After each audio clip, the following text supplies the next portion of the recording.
জুয়া সাময়িক লাভ নাকি আজীবনের ক্ষতি? ভাবুন তো, মাত্র 1 মিনিটে লাখ টাকা জিতে গেলেন। শুনতে দারুণ লাগে, তাই না? কিন্তু প্রশ্ন হলো, যারা জুয়া খেলে তাদের মধ্যে আসলে কতজন দীর্ঘমেয়াদে লাভবান হয়, আর কতজন হারিয়ে ফেলে নিজের টাকা, পরিবার, মানসিক শান্তি, এমনকি ভবিষ্যৎ? আজকের ভিডিওতে আমরা জানব জুয়া কি, কেন এটি এত আকর্ষণীয় মনে হয়, এর ভয়াবহ ক্ষতি কি, এবং কেন ইসলাম জুয়াকে কঠোরভাবে নিষিদ্ধ করেছে।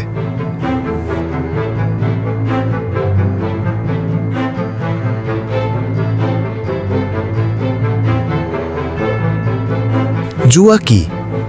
জুয়া হলো এমন একটি খেলা বা লেনদেন যেখানে ভাগ্যের ওপর নির্ভর করে অর্থ বা মূল্যবান কিছু জেতা বা হারানোর সম্ভাবনা থাকে।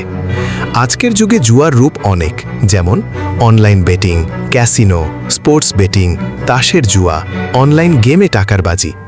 শুরুতে মানুষ ভাবে একবার চেষ্টা করি, কিন্তু সেই একবারই অনেক সময় বড় ক্ষতির শুরু হয়ে যায়।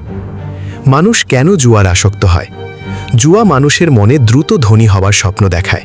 কেউ প্রথমে সামান্য জিতে আত্মবিশ্বাসী হয়ে যায়, তারপর আরও বেশি টাকা লাগাতে শুরু করে। কিন্তু বাস্তবতা হলো, জুয়ার নিয়মই এমনভাবে তৈরি করা হয় যাতে দীর্ঘমেয়াদে পরিচালনকারীর লাভ হয়, খেলোয়াড়ের নয়। একসময় মানুষ ভাবে, আজ হারলাম, কাল জিতব। এই আশাই তাকে বারবার জুয়ার দিকে টেনে নিয়ে যায়। জুয়ার ক্ষতি। জুয়ার ক্ষতি শুধু অর্থের নয়, প্রথমত আর্থিক ক্ষতি। অনেক মানুষ সঞ্চয় হারায়, ঋণে জড়িয়ে পড়ে। দ্বিতীয়ত পারিবারিক ক্ষতি, সংসারে অশান্তি বাড়ে, সম্পর্ক ভেঙে যায়। তৃতীয়ত মানসিক ক্ষতি, দুশ্চিন্তা, অনুশোচনা, উদ্বেগ এবং হতাশা তৈরি হতে পারে।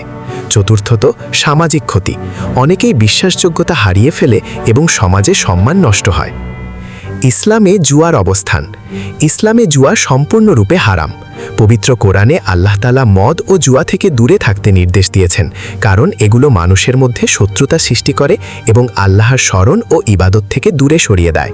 একজন মুসলিমের জন্য হালাল উপায়ে উপার্জনই প্রকৃত সফলতার পথ।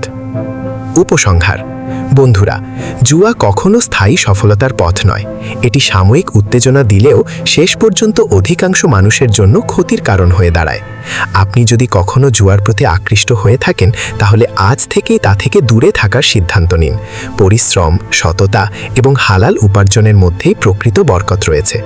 ভিডিওটি যদি ভালো লেগে থাকে তাহলে একটি লাইক দিন, আপনার মতামত কমেন্টে জানান এবং এমন তথ্যপূর্ণ ভিডিও পেতে ফয়সাল এক্সপ্রেস চ্যানেলটি সাবস্ক্রাইব করুন। আল্লাহ আমাদের সবাইকে হারাম থেকে বাঁচিয়ে হালাল পথে চলার তৌফিক দান করুন। আমিন।